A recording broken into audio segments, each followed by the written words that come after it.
Hello everyone and welcome back to the last video of duality in linear programming problems. In the earlier video, we have seen the meaning of duality in linear programming problem. We have also seen how to convert one form of LPP into another form where one was called as primal and the other one was called as dual. And we have also seen how to solve linear programming problem using duality approach or duality simplex method. Now in this particular video, what we are going to do is we are going to see how do we land up solving one form of linear programming problem and try to get the solution for the decision variables and the objective function for the another form. So indirectly, what I'm trying to say is, say for example, we solve the primal version of LPP, get its solution, and without solving the dual version of the same primal, we also land up getting the solution of dual LPP. So let us say I have a particular problem statement which says solve the following primal and further obtain the solution for its dual. I have my objective function, that is maximization. I have two constraints, that is both are less than or equal to, right? So how do I approach these type of problems? Now this is my primal version. So what I do is I solve this primal version using simplex method. So nothing new I'm going to teach you here, right? I'm going to use my simplex algorithm to get the solution of this particular primal LPP. Since both the constraints are less than or equal to, I land up introducing slack variables.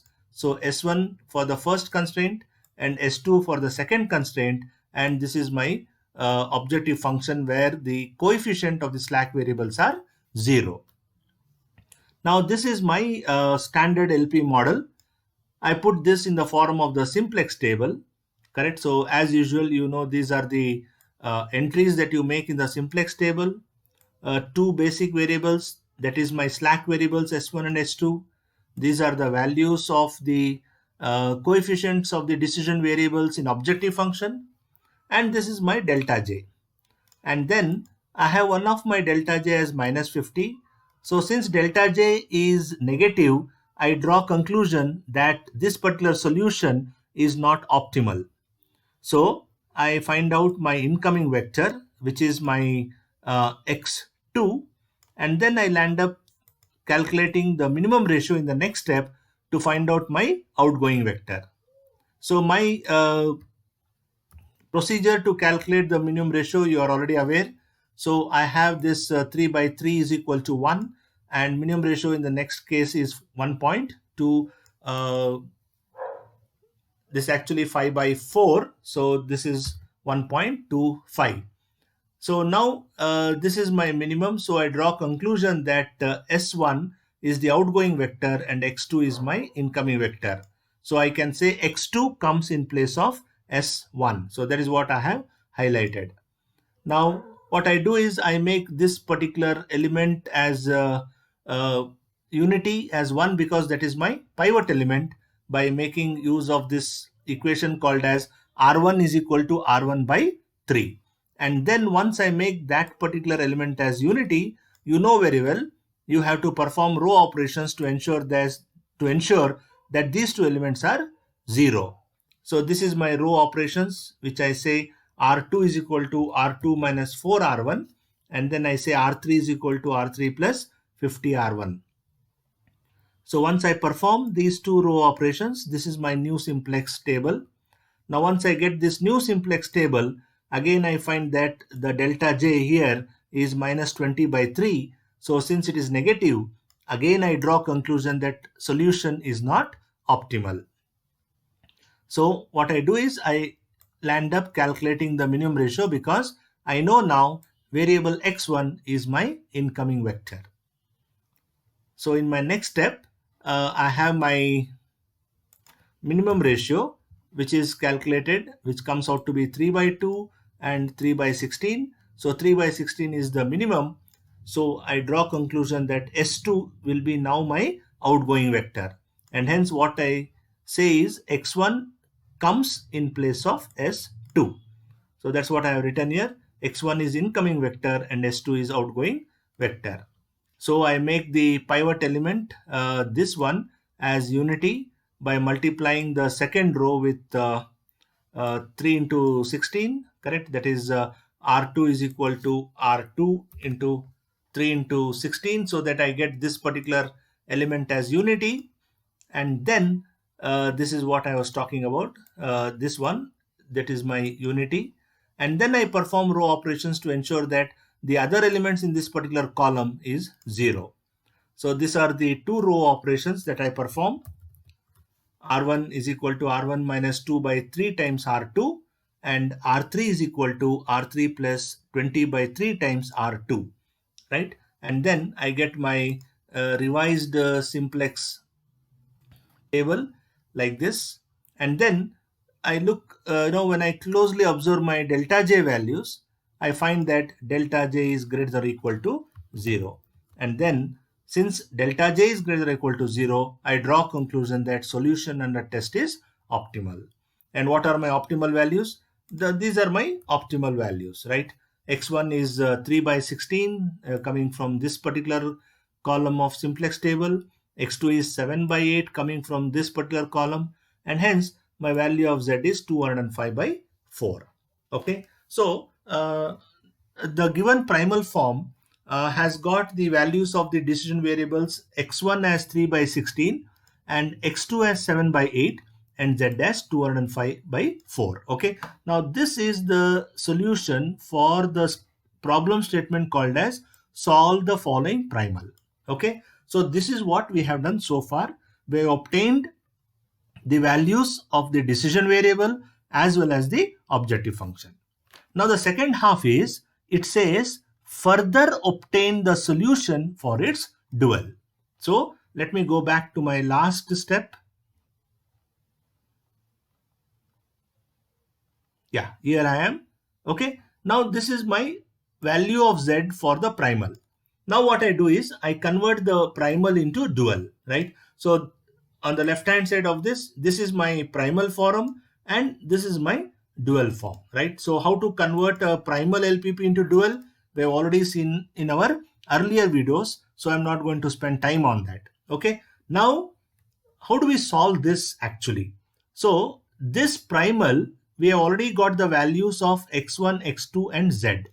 Now we need to get the values of this dual where the decision variables are w1 and w2 and the objective function is minimization, right?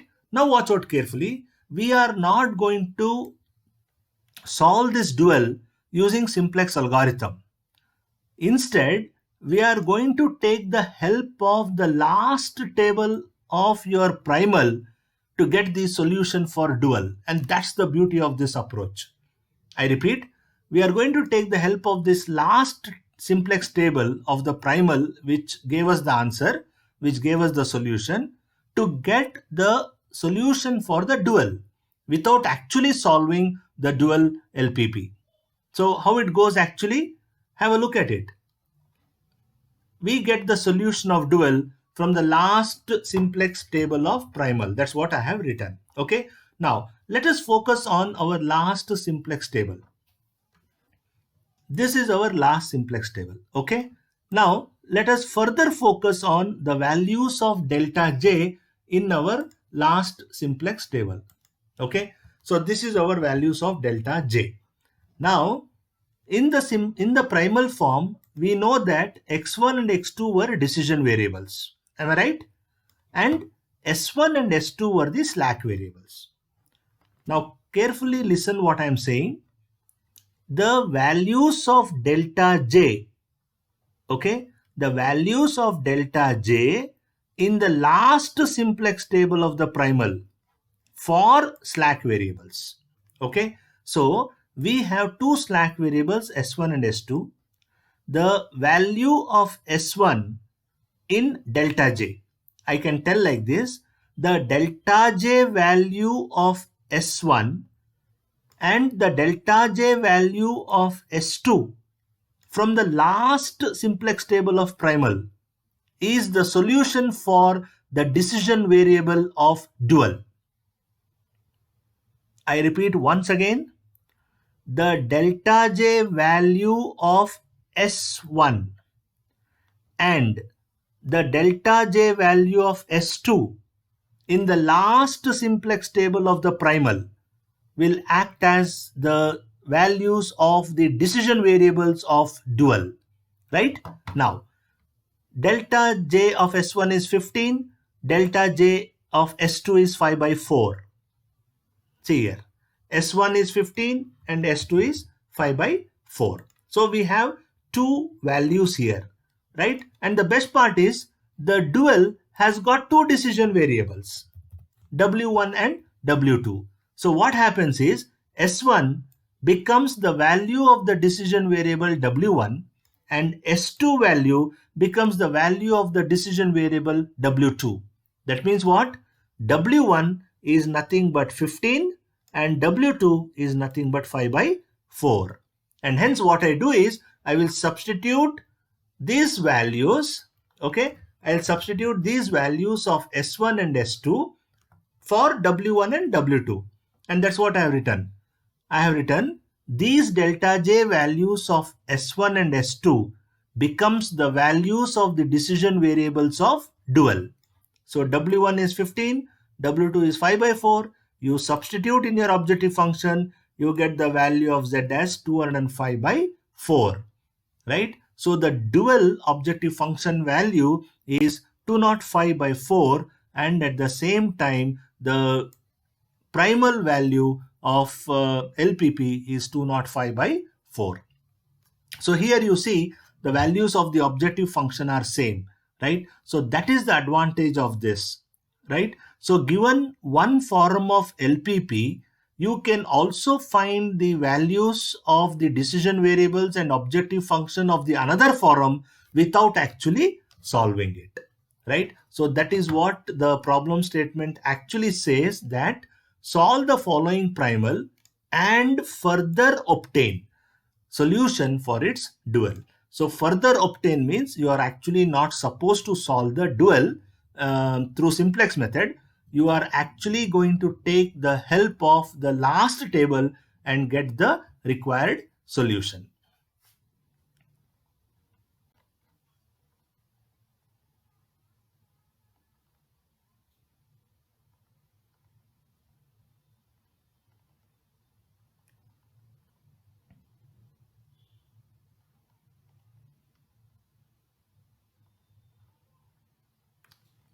Let us take one more problem. I'll quickly run through this problem, right? It is again more or less the same one with a slight change in the objective function and constraints. What it says, find the dual of the following LPP, solve the dual, and hence find the solution to the primal. So this is your primal. I am going to convert into dual. So when I convert into dual, you know that minimization becomes maximization, and there will be a change in the decision variables as well as with the constraints. So this particular primal, its dual is this one. Okay, so this is your dual. And if you observe closely the dual, the constraints are less than or equal to. So I am going to introduce the slack variables. And hence the standard LP model is this: maximization with 3 constraints and 3 slack variables. Okay, so I have converted the original primal into dual, and this dual will go to the simplex table. So I have 3 variables, S1, S2, S3, and this is my entire simplex table. Now this becomes my incoming vector, W1 is my incoming vector, and then after careful calculation I draw conclusion that W1 is incoming vector and S3 is my outgoing vector. Okay, S3 is my outgoing vector, and this is how I'll end up making the third row as unity. So this becomes unity here, this one, and then I perform certain row operations to ensure that the other elements in that column is 0. Okay, so this is how I get my these are the 3 row operations. which I perform. And once I perform these row operations, this is my revised simplex table. Okay, now the problem is not too big, because at the end of the first iteration you find that delta j values are greater or equal to 0, and then we draw conclusion that solution under test is optimal. And then what I say is the value of w1 is 1 by 2, correct, and the value of w2 is 0, because w2 has not gone inside the simplex table, right? So w2 is not actually a basic variable, and hence you say w2 is 0, and z is your 5 by 2. Okay, so this is the value of the objective function of dual LPP. Okay, I repeat, z is equal to 5 by 2 is the value of the objective function of the dual LPP. Right, now let us go back to the problem statement. Here it is, solve the dual. So we have done this job, right? So up to here we have drawn conclusion that z is 5 by 2. Now what it says, and hence find the solution to the primal, right? So I'll again go back to my last simplex table as discussed earlier, and then I say we get the solution of the primal form from the last simplex table. Okay, now what is that last simplex table? This one. Now there are three slack variables, so take the values of delta j of these three slack variables. So the value of delta j for s1 is 0, that is this one I'm talking about. The value of delta j for s2 is this 0, and the value of delta j for s3 is 5 by 2. Okay, so these three values I will take it, and then if you recollect your primal form, it has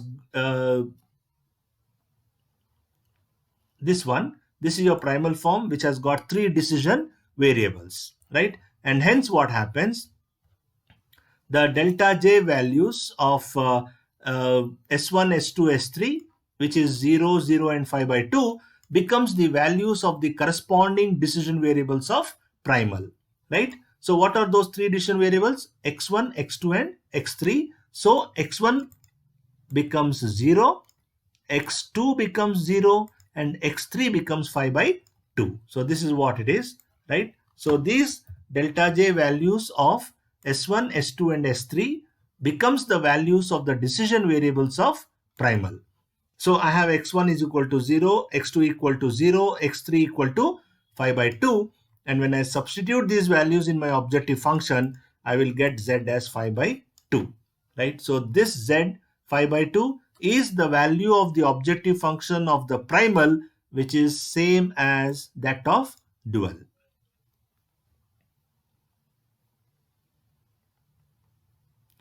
Now let me conclude this particular topic with a last and a small approach towards what exactly you mean by economic interpretation of dual variables, right? Let me just summarize this in the 5 points that is there in front of you on the screen. The dual variables are actually termed as shadow prices of the constraints. These can be named as marginal values or the opportunity costs of the primal resources. Hence, there is one dual variable for every constraint in the primal, and change in the right hand side is proportional change in the objective function, which we have already seen with our examples. Now, because of the same reason of one dual variable for every constraint, the dual being non-zero indicates the full utilization of the resources. And the use of dual concept can be done in making decisions regarding change in the resources, such as addition, deletion, or probably sometimes trade-off of the resources. Hence, I feel, not I feel, actually, it's the fact that a minimization problem can also be solved by solving its dual as a maximization problem.